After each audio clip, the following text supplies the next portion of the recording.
तो यहाँ है compute net annual value. Net annual value of a house को मालूम कीजिए। इसमें है एनुअल रेंट कितना है, यानी एक्चुअल रेंट कितना है 12,000, fair rent ₹15,000, municipal valuation ₹10,000, municipal tax ₹1,000 जो पेड किया है कौन, टेनेंट यानी किराएदार के द्वारा पेड किया गया है 1,000 रुपया। तो आपको नेट एनुअल वैल्यू क्या होगा इसको मालूम करने के लिए कैसे मालूम करेंगे देखिए। तो सबसे पहले सॉल्यूशन ही हम लिख देते हैं। सॉल्यूशन कैसे करेंगे, सॉल्यूशन कैसे करेंगे सबसे पहले हमको मालूम करेंगे, अभी हम जो बताए थे चार्ट में कि हम एक्सपेक्टेड रेंट मालूम करते हैं। सबसे पहले हम क्या करते हैं, एक्सपेक्टेड रेंट। तो एक्सपेक्टेड रेंट हम कैसे मालूम करेंगे, इसमें देखेंगे दिखेंगे EX expected rent. Expected rent कितना हो कैसे मालूम करते हैं, तो हमने बताया था, अभी हम बताएं कि एक्सपेक्टेड रेंट मालूम करने के लिए म्युनिसिपल वैल्यूएशन और फेयर रेंट, म्युनिसिपल रेंट लिख देते हैं, म्युनिसिपल वैल्यूएशन और fair rent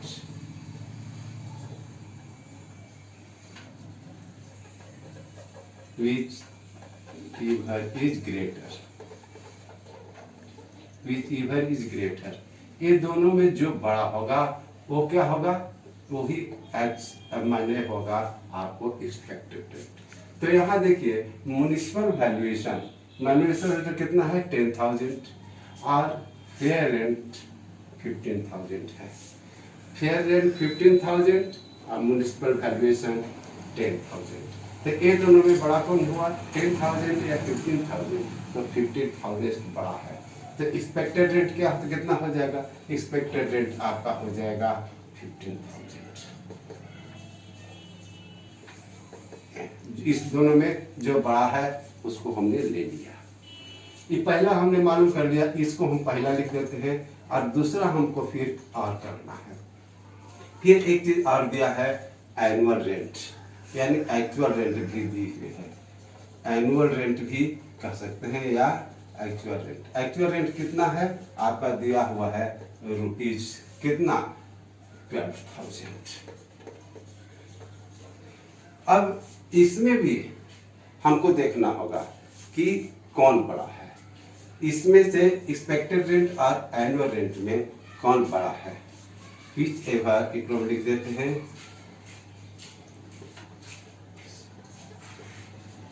whichever greater than 1 or 2, 1 और 2 कौन है इसमें से बड़ा, इसको हम देखेंगे। तो इसमें से बड़ा हम देखेंगे तो जो बड़ा आएगा उसी को हम कुछ कहेंगे, उस तीसरा जो हमको जो स्टेप मालूम होंगे वही हमको ग्रॉस एनुअल वैल्यू मालूम होगा। तो ग्रॉस एनुअल वैल्यू कितना हो जाएगा रुपीज। ये दोनों में से जो बड़ा हो, कौन बड़ा है 15,000 या 12,000, तो 15,000 हो गया बड़ा है, तो यहाँ हम ले लेंगे 15,000। यही ग्रॉस एनुअल वैल्यू मालूम करिए। इस दोनों में जो बड़ा हुआ, ये दोनों में जो बड़ा होगा तो हमको क्या करेंगे कि हमको ग्रॉस एनुअल वैल्यू मालूम हो जाएगा। इसको ग्रॉस एनुअल वैल्यू मानने के लिए मालूम किया, इसको हमको यहाँ लिखनी चाहिए था, तब पहले समझाने के लिए है, ठीक है, इससे कोई फर्क पड़ता नहीं है। तो इसमें हम 15,000 हमको ग्रॉस एनुअल वैल्यू मान लिया।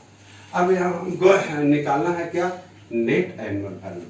तो हम स्टेप 1, स्टेप 2, स्टेप 3 तीनों करके बताए थे।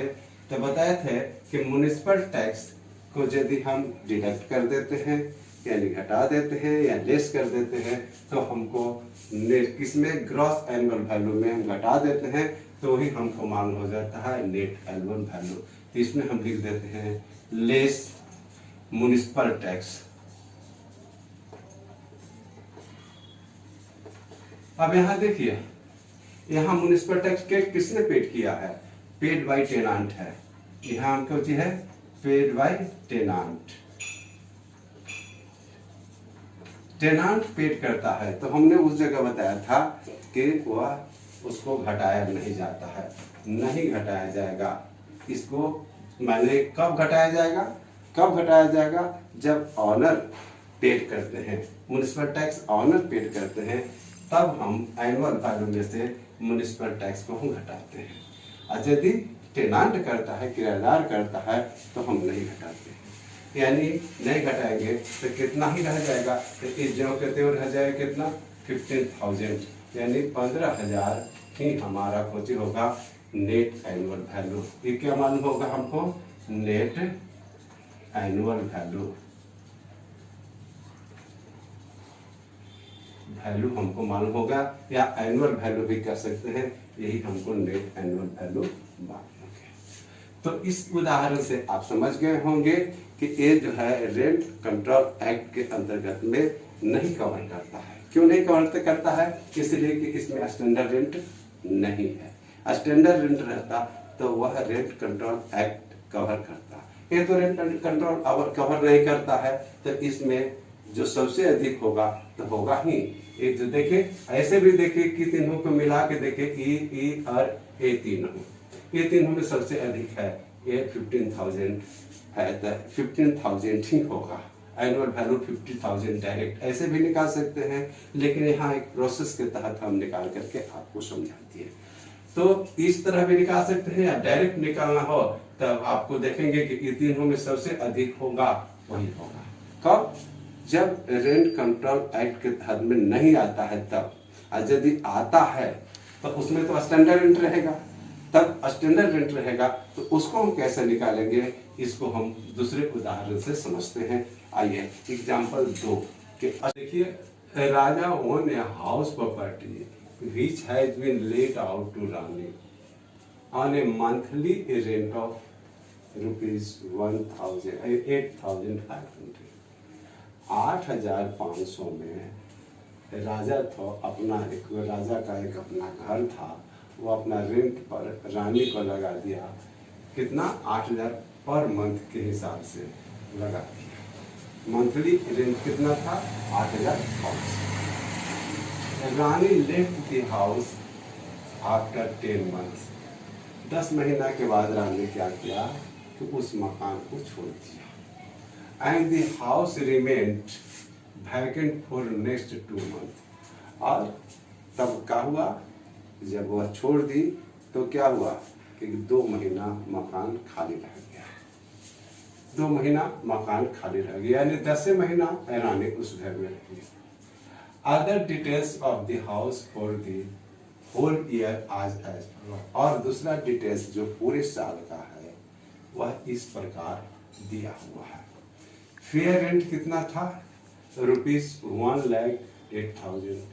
स्टैंडर्ड रेंट यहाँ 99,000। अब यहाँ ये देखिए कि 99,000 स्टैंडर्ड रेंट दिया हुआ है। इसका मतलब यह है कि रेंट कंट्रोल एक्ट के अंतर्गत में ये जो आता है, ये मकान रेंट कंट्रोल एक्ट के अंतर्गत में आता है, कवर करता है। तो जब कवर करता है तब ना स्टैंडर्ड रेंट दिए गए है इसमें, नहीं तो देने क्या जरूरत थी। तो स्टैंडर्ड रेंट यानी मानक किराया कितना था? 99,000 था। म्युनिसिपल वैल्यू कितना था? 1 लाख। यहाँ एक्चुअल रेंट तो हमको निकालना पड़ेगा। मंथली कितना का हो गया? 8,500। ये तो वास्तव में उसको मिल रहा था, जबकि फेयर रेंट यानी फेयर रेंट कितना था? 1,80,000। और स्टैंडर्ड रेंट ऐसा तो बताएंगे। तो अब हम इसको सॉल्यूशन कैसे करेंगे? आपको कहता है कि अच्छा हाँ, म्युनिसिपल रेंट इतना क्या था? Municipal tax paid by the Raja, या ऑनर पेड करता है। ऑनर कितना पेड करता है?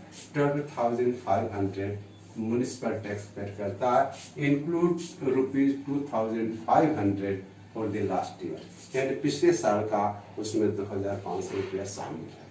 तो हमने बताया था कि पिछले साल का भी देता है, यदि मालिक देता है तब उसको हम डिडक्ट करते हैं, घटाते हैं, इसीलिए कि ऑनर के द्वारा दिया हुआ है, एम्प्लॉय के द्वारा दिया हुआ नहीं है। तो इसमें हम तो ये तो डिडक्ट होंगे, आगे डिडक्ट करने के बाद जो आएगा यानी घटाने के बाद जो आएगा वो हमको नेट एनुअल वैल्यू मालूम होगा। तो सबसे पहले हमको ग्रॉस एनुअल वैल्यू हमको मालूम करना होगा। तो ग्रॉस एनुअल वैल्यू मालूम करने के लिए सॉल्यूशन हम कैसे करेंगे? सबसे पहले हम जैसे बताए थे, सॉल्यूशन करने के लिए हम सबसे पहले हम क्या करेंगे? सबसे पहले हम देखेंगे एक्सपेक्टेड रेंट निकालेंगे। हम बताए थे एक्सपेक्टेड रेंट। एक्सपेक्टेड रेंट हम कैसे मालूम करते हैं? जैसा कि हम बताए थे कि सबसे पहले हम देखेंगे कि म्युनिसिपल वैल्यूएशन और फेयर रेट का। म्युनिसिपल वैल्यूएशन और यहाँ लिख देते हैं म्युनिसिपल वैल्यूएशन और fair rent each is greater। ये दोनों में कौन होगा? ये दोनों में कौन होगा? यानी फेयर रेंट यह है 1,08,000 और म्युनिसिपल वैल्यूएशन है, ये दोनों में अधिक होंगे। कितना कौन होंगे? 1,08,000। ये दोनों में तो अधिक होंगे 1,08,000 ना। तो एक्सपेक्टेड रेंट हम सबसे पहले हम कितना लेंगे? 1,08,000 हम लेंगे। कितना रुपया? एक्सपेक्टेड रेंट तो हमको मालूम हो गया। हमने फिर बताया था कि इसमें स्टैंडर्ड रेंट से हम तुलना करते हैं। तो स्टैंडर्ड रेंट से हम तुलना करते हैं कि 1,08,000, ये देखिए 99,000 स्टैंडर्ड रेंट कितना है? 99,000 है। और ये कितना है? एक्सपेक्टेड रेंट है 1,08,000। यदि वो बड़े हो जाता तब न हम वो मैंने उसको करते हैं, इसी को रह जाते, बड़ा हो जाता तो इसी को हम छोड़ देते, लेकिन ये छोटा है। बड़ा हो जाता तो हम इसी को छोड़ देते, लेकिन छोटा है तो हम क्या करेंगे? इसको हम लेंगे। यह यानी एक्सपेक्टेड रेंट कितना होगा? एक्सपेक्टेड, इसीलिए यहाँ लिख देते हैं एक्सपेक्टेड रेंट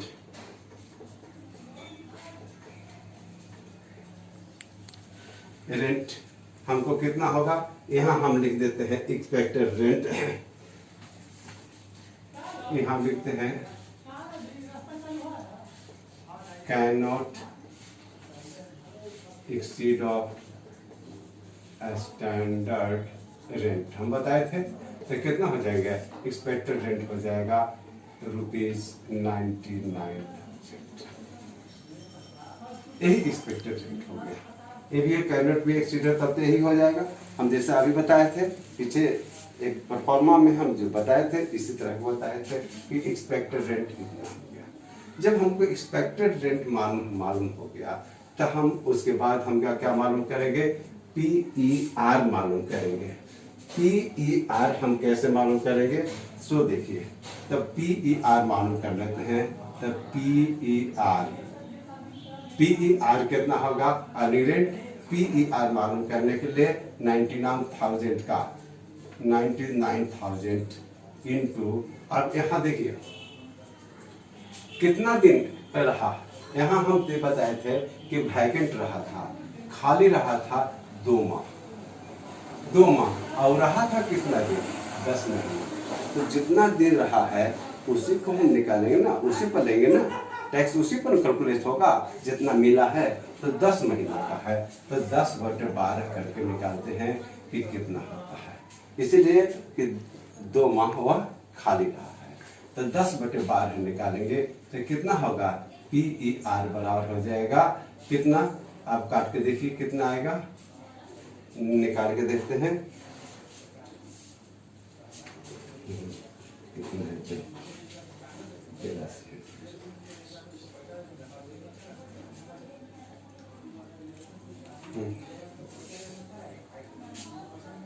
हो जाएगा ₹20 इतना 82,500 आ जाएगा। PER इतना हो गया, मालूम हो गया। तो जब हमको PER इतना मालूम होगा, एक्चुअल रेंट कितना है हम निकालेंगे। एक्चुअल रेंट कितना हुआ? एक्चुअल रेंट 8,500 का था, तो 10 महीना का ही निकालेंगे, तो 8,500 गुने 10 महीना का ही निकाले है इसको, तो एक्चुअल रेंट कितना हो जाएगा हमको आ जाएगा, एक कितना हो जाएगा 85,000।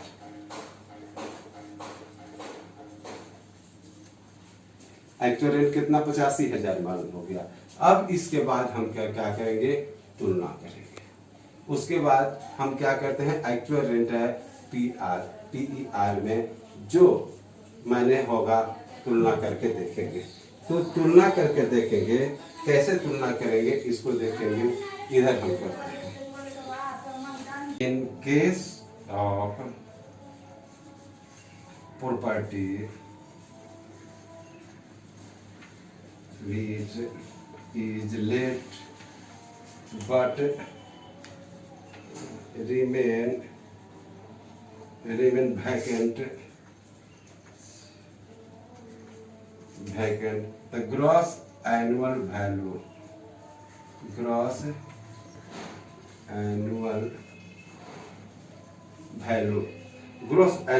कितना होगा, विल बी, ऐसे कर देते हैं, gross annual value will be.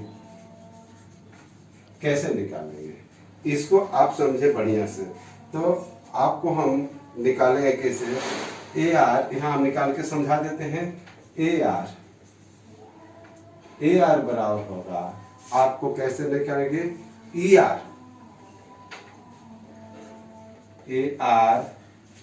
बराबर ER मैंने greater than PER, AR greater than PER।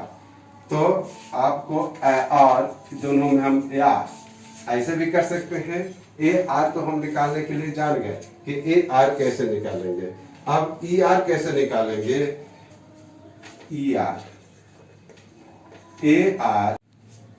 AR इसके बाद लेस देन PER। यहाँ हमने लिखा AR, यहाँ गलती हो गया, सॉरी, यहाँ AR होगा,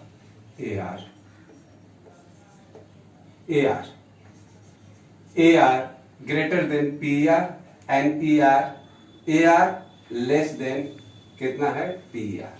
इसके आधार पर हम तुलना करते हैं, यानी PER हमको कितना था, इतना, और AR कितना है, यानी PER A हो गया और AR A हो गया, यानी कितना हुआ 85,000, और PER कितना है 82,500। तब ग्रॉस एनुअल वैल्यू क्या होगा, यही ना मालूम करना है। तो इसको हम ग्रॉस एनुअल वैल्यू मालूम करेंगे, तो हमको क्या आ जाएगा, तो ग्रॉस एनुअल वैल्यू बराबर विल बी कितना होगा, माइनस जो दोनों में से अधिक होगा, यानी 85,000 कितना हो जाएगा, ₹85,000। ग्रॉस एनुअल वैल्यू कितना होगा, ₹85,000। इसको तो समझ गए। अब इसमें से क्या करेंगे कि म्युनिसिपल वैल्यूएशन को घटाएंगे। इसीलिए म्युनिसिपल वैल्यूएशन को घटाएंगे कि ये पेड किया है ऑनर। म्युनिसिपल टैक्स घटाएंगे, वैल्यूएशन नहीं, टैक्स घटाएंगे, पेड बाय राजा है। तो इसमें हम लेस कर लेंगे, less municipal taxes paid by Raja कितना है।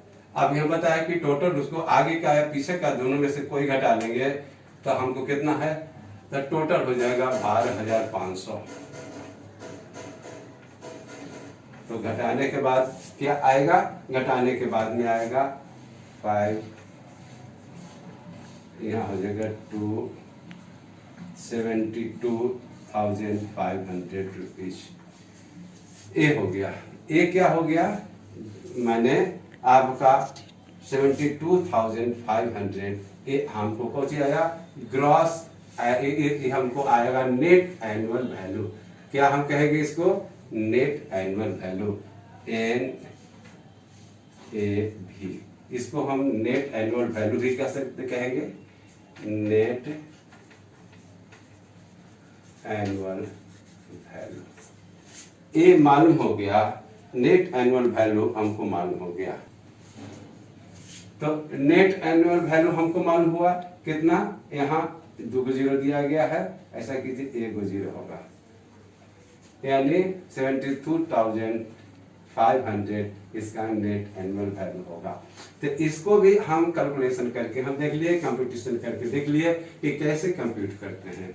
जब वह माने रेंट अधिनियम के अंतर्गत, एक्ट के अंतर्गत में आता है, तब उसको हम कैसे करते हैं। सबसे पहले एक्सपेक्टेड रेंट मालूम कर लेंगे। एक्सपेक्टेड रेंट मालूम करने के बाद में एक्सपेक्टेड बाद यदि उसमें दी हुई स्टैंडर्ड रेंट, तब उसको हम तुलना करेंगे। तुलना करने के बाद में हम क्या करेंगे कि पीआर निकालेंगे। पीआर निकालिए, पीआर को भी तुलना करेंगे विच एवर दी माने एक्चुअल रेंट से। एक्चुअल रेंट से हम तुलना करेंगे कि जो होगा, जो बड़ा होगा उसको करेंगे। हम बताए थे उस समय भी कि विच एवर दी ग्रेटर, यहाँ हम लिख देते हैं विच एवर इज ग्रेटर, जो बड़ा होगा उसको हम देते हैं। तो ये दोनों में कौन बड़ा हुआ, ए बड़ा हुआ या ए बड़ा हुआ।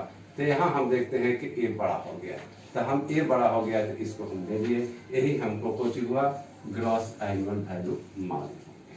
और ग्रॉस एनुअल वैल्यू में म्युनिसिपल टैक्स जो है उसको जो पेड किया गया है ऑनर के द्वारा या राजा के द्वारा, उसको हम घटा देते हैं।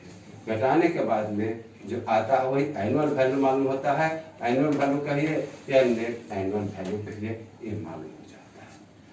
बस आज इतना ही। अगले दिन अब नेट एनुअल वैल्यू मालूम करने के लिए जब जान गए, तो अगले दिन हम टोटल हम इनकम फ्रॉम हाउस प्रॉपर्टी कैसे निकालेंगे, इसको हम निकालें। इसमें हमारे डिडक्शन होते हैं, डिडक्शन स्टैंडर्ड डिडक्शन है। और उसके बाद यदि रेंट पर यदि मकान बनाया गया है, रेंट के लिए तो बना ही गया है, यदि वह लोन लेकर के बनाया गया है तो लोन का इंटरेस्ट जो बनाएंगे उधार लेकर के बनाए हैं, चाहे कहीं से लिए हैं, उसको भी हम इसमें डिडक्ट करते हैं। घटाने के बाद जो आता है वही इनकम फ्रॉम हाउस प्रॉपर्टी मालूम होती है। इसको हम अगले दिन हम बताएंगे। Thank you.